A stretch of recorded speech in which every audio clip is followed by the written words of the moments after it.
segundos. Vou fazer uma pergunta agora.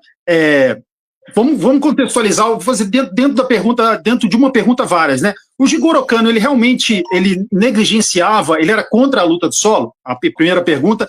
E dessa rivalidade Butokai versus a Kodokan, qual que era a grande diferença das duas academias? E quando teve os enfrentamentos, vamos colocar para a nossa época aqui, a rivalidade chutebox BTT. Teve X lutas, X academia ganhou uma quantidade, a outra ganhou outra.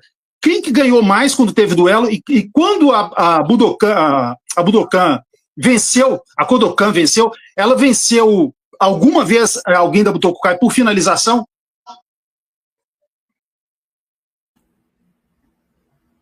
Quer que eu vá? Vamos embora. Então, assim... Pode começar. Eu acho que, inicialmente, o que acaba acontecendo Jigoro Kano tinha uma ideia de que a luta de solo era muito mais simples de aprender do que a luta em pé. Eu acho que essa é uma primeira questão. E, inicialmente, como, de certa forma, isso é uma questão importante de dizer também, nem todo estilo de jiu-jitsu tinha essa questão da luta de solo como uma prática principal, como depois vai vir a acontecer com o pessoal de Okayama, não necessariamente, ou mesmo o pessoal do Tenjin Ryu, quando a gente fala de um pouco do passado, né? Em algumas discussões depois da Butokai, a gente vai ver que os próprios professores de jiu-jitsu, alguns deles, né, vão querer que a luta fique mais em pé também, né? Então, é uma coisa bem relativa com relação a isso. Mas, de qualquer maneira, a Jigoro Kano queria que houvesse essa questão da luta em pé como uma característica do judô, ou na época que estava sendo construído o jiu-jitsu esportivo, né, de você ter a questão do ippon, ou dos dois ippons, né, inicialmente também, para você vencer a luta, não tanto com o Katame Waza, né? Então, imagine que você vai tirar, por exemplo, essa questão de você usar a parede para finalizar alguém com estrangulamento, ou certas coisas assim, mas você vai adicionar outras formas de vencer o combate, principalmente essa parte de projeção. Eu acho que, até certo ponto, isso também tem relação com o fato de que, tanto no caso do judô / jiu-jitsu, como no caso do kendo, que também é uma outra prática que tem uma história um desenvolvimento bem parecido com esse que a gente está descrevendo agora, só que com outros personagens e outras bases, que é uma outra modalidade esportiva, havia no início principalmente nesse início do período Meiji, uma influência grande do que era o sumo, porque o sumo era, vamos dizer assim, a modalidade esportiva de combate mais bem estabelecida da história do Japão. Então, enquanto algumas tiveram algumas proibições, tiveram algumas limitações, seja do governo depois da restauração Meiji, ou seja do shogunato Tokugawa na época do Edo, o sumo meio que conseguiu continuar existindo esse tempo inteiro. Então, de certa maneira, era uma referência que eles tinham. E Jigoro Kano também pegou algumas referências do wrestling ocidental e outros estudos que ele fez, e ele entendeu que deveria ter essa questão da luta em pé como um ponto de referência.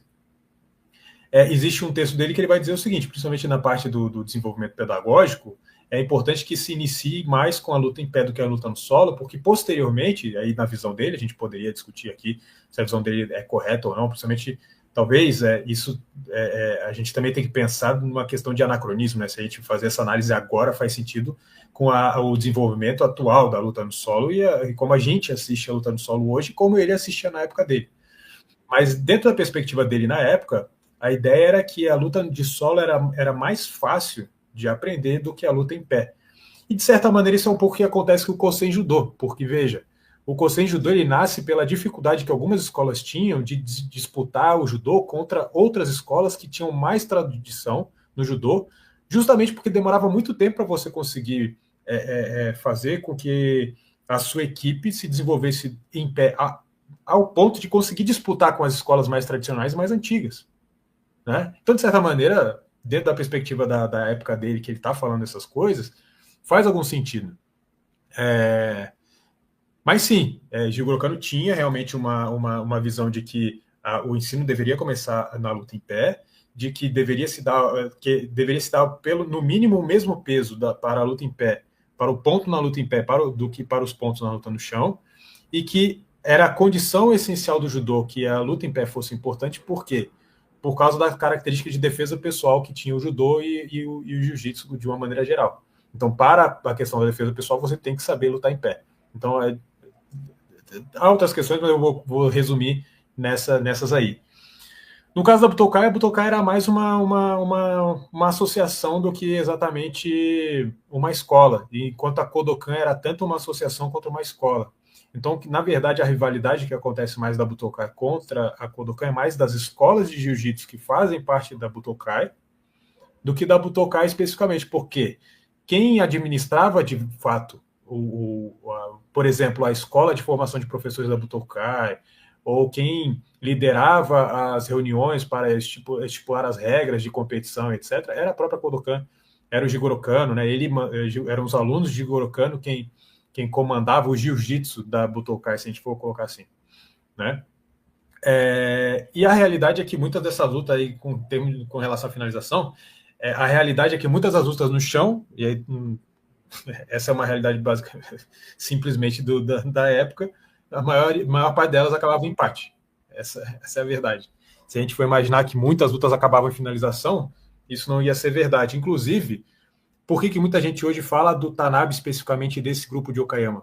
Porque o Kotaro Imai, o Rikosaburo Oshima, que também foram adversários da Kodokan e também lutavam bem no chão, eles, enquanto o Tanabe era muito bom de finalizações, eles eram melhores em imobilização.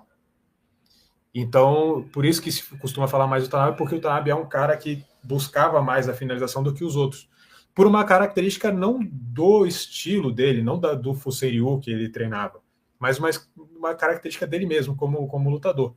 Agora, ao longo do tempo, o que a gente vê é que essa geração de Okayama, do Kotaro Imai, do Oshima, do Tanabe, etc. Tem até um outro cara que aparece depois, que é o Aoyagi, de Fukuoka, mas a questão dele ser bom de luta de solo é totalmente diferente desses outros caras. É que a geração seguinte a deles adere ao judô, então tudo meio que vira judô. O filho do Tanabe vira professor de judô. O Kotaro Imai, ele vai começar um clube de jiu-jitsu numa escola que depois vai se tornar, de fato, um clube de judô. Então tudo vai... Eles são como se fosse a primeira e última geração de especialistas de solo no jiu-jitsu, talvez, né? Aí depende de como a gente encarar, como a gente imaginar esse contexto, né?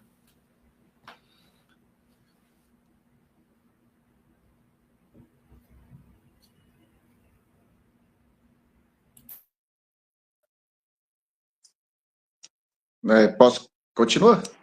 Pode complementar, Bruno. Se nós formos olhar assim, por um olhar de vamos remeter ao passado, de um mestre do Kosei Judô, suponhamos que eu e o Guga somos mestres do Kosei Judô, de alguma escola do Kosei Judô.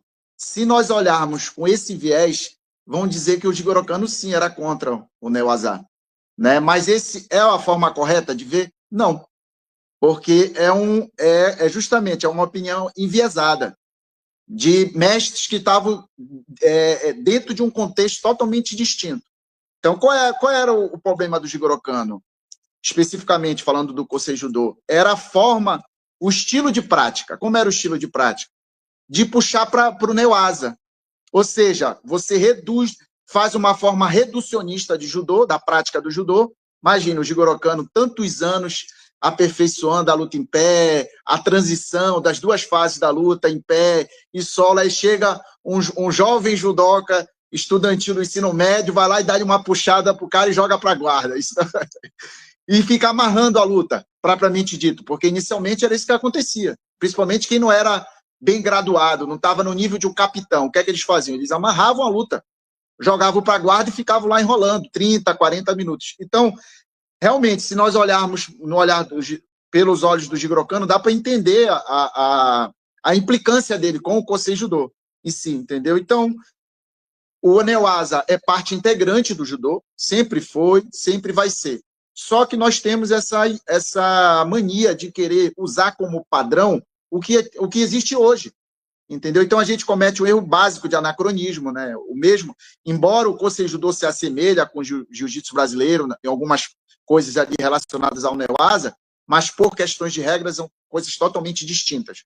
Claro, se tu olhar pelos olhar destreinado, realmente você vai encontrar similaridade entre os dois. Mas quando você vai estudar profundamente as regras, vai ver que é um negócio totalmente diferente. Então o Jigoro Kano era isso, ele não gostava, não era bem visto para ele a forma de como os judocas do Kosei tratavam o judô, ou seja, de uma forma reducionista. Vai começar a luta, você vai lá e puxa, não dá chance nenhuma para a luta transcorrer em pé. Então, isso era uma regra, era uma tática dos judocas do Coce. Então, de fato, isso incomodava o Jigoro Kano, por isso ele foi tentando fazer ajustes, né? Ele só não conseguiu, né? Sobre a Butokukai, na verdade, a Butokukai, qual era a diferença da Butokukai com o Kodokan?